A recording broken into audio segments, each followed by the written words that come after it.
দর্শক, শেষ ওভারের রাজা মোহাম্মদ সাইফুদ্দিন ৪ বলে ৪টি ছক্কায় ইতিহাস ধসে পড়া ইনিংসকে একাই বদলে দিলেন টাইগার এই অলরাউন্ডার।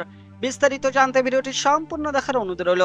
দর্শক, যখন মনে হচ্ছিল নিশ্চিত বড় সংগ্রহের পথ থেকে ছিটকে যাচ্ছে বাংলাদেশ, ঠিক তখনই ব্যাট হাতে ঝড় তুললেন মোহাম্মদ সাইফুদ্দিন। শেষ ওভারে ব্র্যাড ইভান্সকে টানা ৪ বলে ৪টি বিশাল ছক্কা হাঁকিয়ে রীতিমতো তাণ্ডব চালান এই অলরাউন্ডার।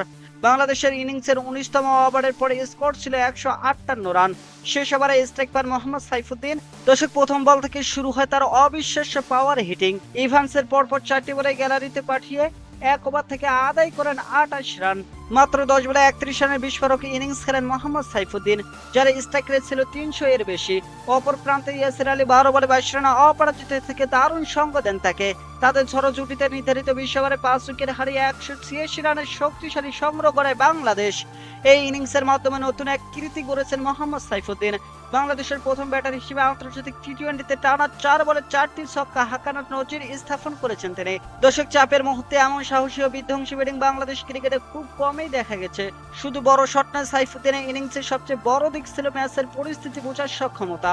যখন দলকে দ্রুত রান তোলার দরকার ছিল, তখনই কোনো চাপ না নিয়ে বলাতের ওপর চড়াও হন তিনি।